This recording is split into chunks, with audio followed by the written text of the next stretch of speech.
command figures, where power becomes legacy.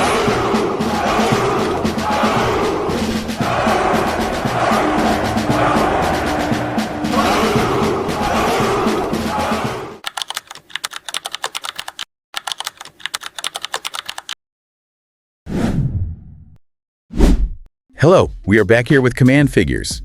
Today we are unpacking a story that feels, honestly, it feels less like a straight history lesson and more like a psychological thriller, a family drama, and a political masterclass just all rolled into one. We are looking at the Philippines, and specifically, the figure of Ferdinand Marcos Sr. It is a massive topic. Usually when we do these deep dives, we have a stack of sources that generally agree on the baseline facts, even if they interpret them a little differently. But here, it's wild. Yeah, it really is. We have historical records of martial law, court decisions regarding billions in ill-gotten wealth, and then we have this entirely separate ecosystem that academic journals call the politics of nostalgia. It is literally like looking at two different planets. Exactly. It is a total paradox. To one group of people, Marcos was the architect of a golden age. We were talking infrastructure, discipline, a new society. Rare. But to another group, and according to extensive court records and international reports, he was a dictator running a kleptocracy who plundered the economy and committed massive human rights violations. And our mission today is to try and bridge that gap for you.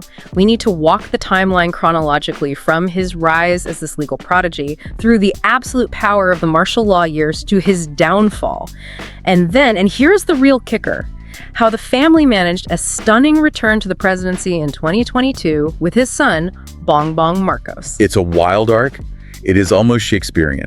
So let's just start right at the beginning. Before the dictatorship, before the palace, Marcos wasn't just a regular politician. He was this brilliant, almost mythical young man, right? He was. The sources are absolutely clear on his intellect. He was a bar exam top-notcher, scoring a 92.35%, which is just incredibly high. Wow. Yeah. But even that early brilliance has the cinematic quality to it because of the circumstances surrounding it. Right, the Nolinda affair. This is the part that sounds like a literal movie script. It really does. So in 1939, while Marcos was still a law student, he was accused of murdering Julio Nolinda. And who was that? Nolinda was his father's political rival. He had actually just defeated Marcos's father in a local election.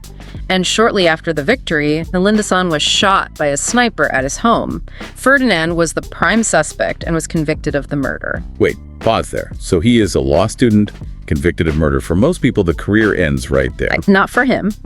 While he was in jail studying for the bar exam, he wrote his own appeal to the Supreme Court.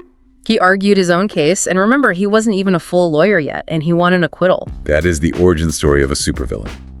Or a superhero, depending on who you ask. Exactly. It really cemented this idea early on that he could talk his way out of anything. It did. And then came World War II, which became the second major pillar of the Marcos myth. He claimed to be the most decorated war hero in Philippine history. He claimed to have the Distinguished Service Cross, the Medal of Honor, the works. But the sources we have from the U.S. Army paint a very different picture of that time. A completely different picture. Later research into U.S. military files described these claims as fraudulent and absurd. Investigators couldn't find records for many of the exploits he claimed. But politically, did it even matter? Not at all.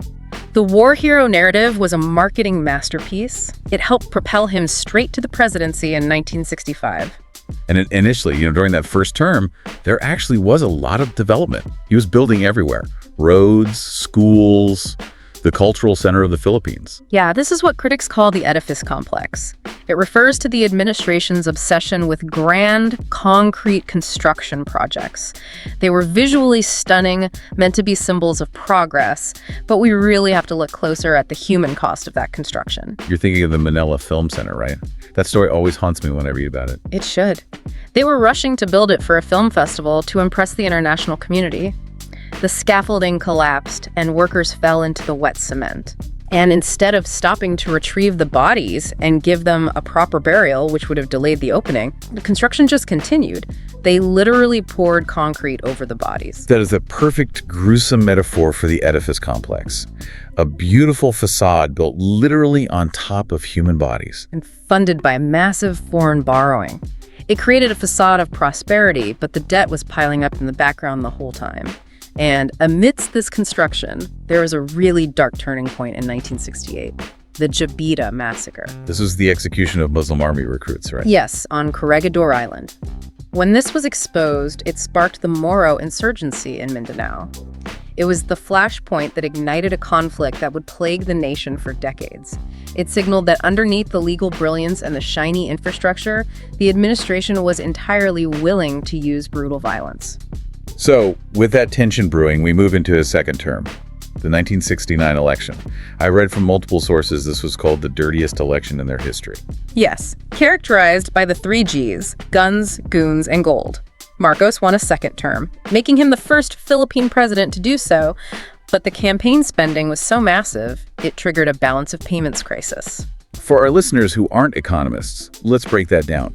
What does a balance of payments crisis actually feel like to a regular person on the street? Basically, it means the country ran out of dollars to pay for imports, the value of the peso crashed, suddenly gas prices spike, food gets really expensive, and inflation just eats your savings. The economy started to wobble violently. And when the economy wobbles, people get angry. Precisely. This led to the first quarter storm in 1970. You had massive student protests, deep radicalization in the universities, and then came the Plaza Miranda bombing in 1971. A grenade was thrown at the opposition Liberal Party's rally. And Marcos blamed the communists immediately. He did, and he used it to suspend the writ of habeas corpus. Although later historical accounts strongly suggest the bombing might have been a false flag or committed by other actors just to create chaos. But for Marcos, it was the justification he needed. Which leads us to September 1972, Proclamation 1081. Martial law. Martial law. Okay, let's unpack the martial law era, because this is where the Golden Age narrative clashes the hardest with the human rights records in our sources. What was the pitch? What was the new society, or Bagong Lipunan? The pitch to the public was constitutional authoritarianism. The idea was that democracy was too chaotic, too slow. The Fire Kings needed discipline. The main slogan was, for the nation to progress, discipline is needed. And for some people, that really resonated. I mean, the nostalgia sources mention stories from older folks who say, you know, the streets were clean, there were curfews, criminals were scared. And that is the exact seed of the nostalgia we see today. If you were a law-abiding citizen in a province that wasn't being actively targeted, you might have felt safer. But we have to look at the cost of that order. The sources from Amnesty International are stark. We are looking at approximately 70,000 people detained, 34,000 tortured, and over 3,200 killed. And when we say torture, we aren't just talking about roughing people up in an interrogation room. The specific methods mentioned in the reports are horrific. They are absolute nightmares. There was the San Juanico Bridge method, where a detainee was suspended between 2 cots and beaten if they fell.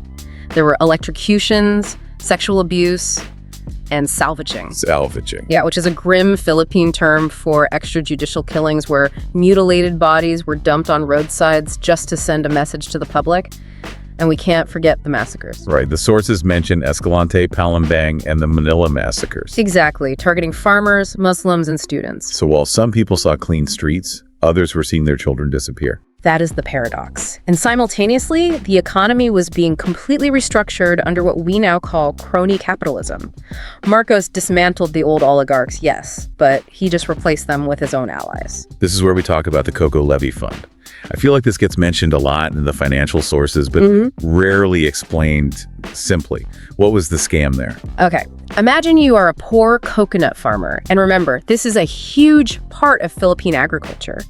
The government says to you, we are going to tax you, but don't worry, this money will be put into a special fund to develop the industry and help you directly. Sounds good on paper. Right.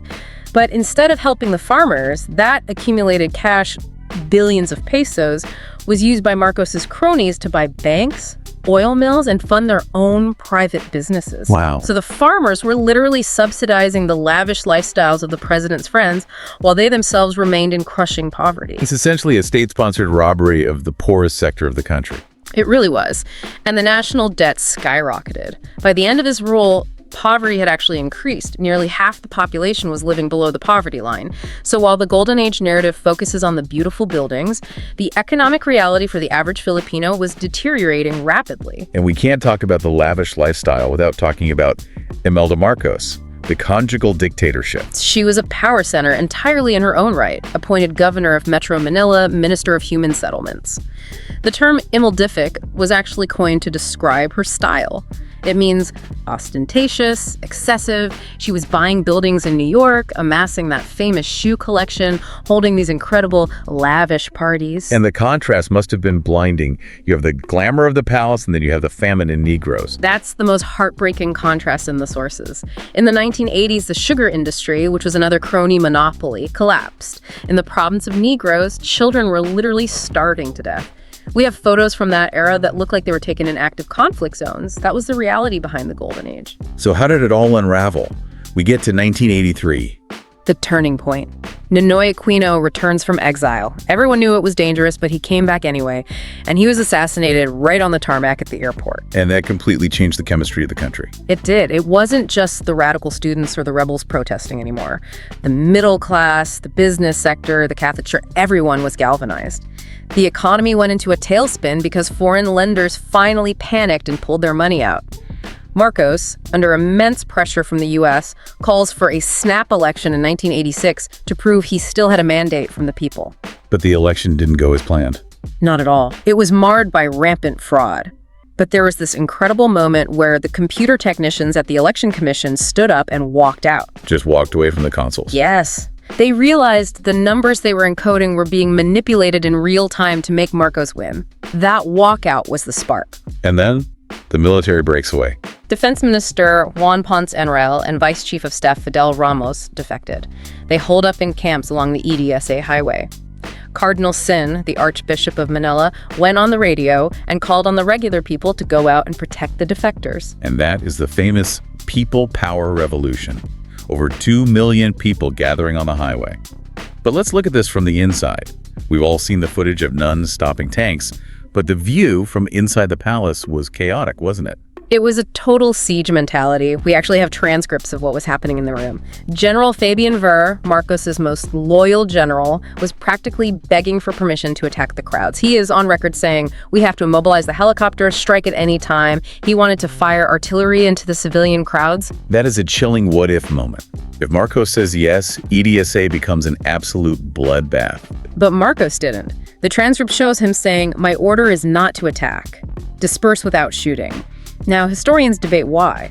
Was he sick and weak? Did he fear international backlash? Did he just not want to massacre his own people on live television? Whatever the reason, he hesitated. And that hesitation gave the U.S. the opening to step in. Exactly. The U.S. advised Marcos to cut and cut cleanly. It was time to go. The family fled to Hawaii in 1986, carrying millions in cash, jewelry, and assets with them. So 1986, the dictator is gone, democracy is restored. You would think that is the end of the story. The bad guys lost, the good guys won. In a movie, yes. But in the Philippines, that was just the intermission. The Marcos story has a fifth act. Ferdinand Marcos Sr. died in exile in 1989. But in 1991, the family was allowed to return to the Philippines. And they didn't just return to live quietly. They immediately began a long, incredibly patient game to retake power. And this brings us to the present day and the concept of the politics of nostalgia from our sources. Yeah. How on earth did they manage to rehabilitate their image so completely? This is where we dive into the academic journals. They analyze how social media, YouTube, Facebook, and eventually TikTok was used to totally reframe the narrative. They didn't just deny the abuses, they completely rewrote the emotional arc of Philippine history using a light, darkness, light framework. Light, darkness, light. Break that down for us. What does that mean in practice? So the narrative they pushed goes like this. The Marcos era, the martial law years, was the era of light, peace, order, low prices, the golden age. Then the 1986 revolution happened, which they frame as the start of the darkness. Ah, I see. Yeah. They point to the traffic, the drugs, the corruption, and frame the post-1986 Democratic administrations as a total failure. So they flipped the script entirely. Democracy became the villain of the story. Exactly. And the return of the Marcos, is specifically the son, Bongbong Marcos, represents the return to light. They use platforms like TikTok to rebrand the father not as a dictator, but as a strict, loving father figure that the nation desperately needed. They bypassed the history books and went straight to the For You page. That is brilliant and terrifying all at once, because it taps into genuine frustrations, right? Yeah. For a lot of poor Filipinos, life didn't miraculously get better after 1986. Correct. And that's the hook. If the democratic years didn't put food on your table, you become very open to the idea that maybe the history books were lying to you. The propaganda dismisses the human rights abuses as communist rumors or just black propaganda. It simplifies a complex, painful past into a golden memory. And it worked. In 2022, Ferdinand Marcos wins the presidency by a landslide. It was a strategic masterpiece. He campaigned on a simple platform of unity. He notably avoided debates where he would have to answer messy questions about the past or his family's wealth. He just rode that wave of nostalgia right into the palace. So now that he is in power, what does the current administration look like? Is it just a sequel to his father's rule? It's a bit more complicated than that. His approval ratings started very high but have dipped recently. Policy-wise, he is trying to balance competing forces. For one, look at his stance on the International Criminal Court, or ICC. He has refused to cooperate with their investigation into the drug war killings that happened under the previous president, Rodrigo Duterte. Right, maintaining that sovereignty argument. But he's also dealing with the communist insurgency, the exact same one his father fought. Yes, but with a twist.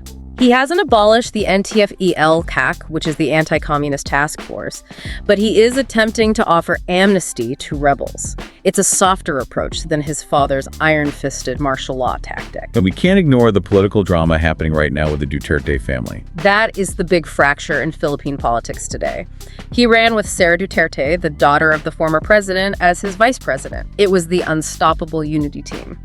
But that is cracking. Sara Duterte recently resigned from his cabinet. It signals that the massive political alliance that brought Marcos back to power is actually quite fragile. It is deeply fascinating how history just circles back on itself. We started with the father, who built a new society and was ousted by millions in people power. And now we have the son, holding the exact same office, built on a nostalgia for that very same era. It really highlights the central battle over memory. The Golden Age isn't just about what actually happened in the 1970s, it's about what people want to believe happened. The infrastructure projects stand as physical proof for the supporters, while the victims of torture and the stolen wealth are often invisible or just dismissed by the new narrative. It forces us to ask a really uncomfortable question. Is truth actually a requirement for power? That is the critical takeaway from all these sources. The Marcos restoration suggests that if the story is good enough and the nostalgia is sweet enough, the historical facts might not matter at all. The Golden Age doesn't have to be objectively real to win an election. It just has to feel real to the voter. That is a heavy thought for you to mull over as we wrap up today. The past isn't just history, it's a weapon. Indeed. And it is always being reloaded. Thank you for listening. Do not forget to click like and subscribe, and write your opinion in the comments section.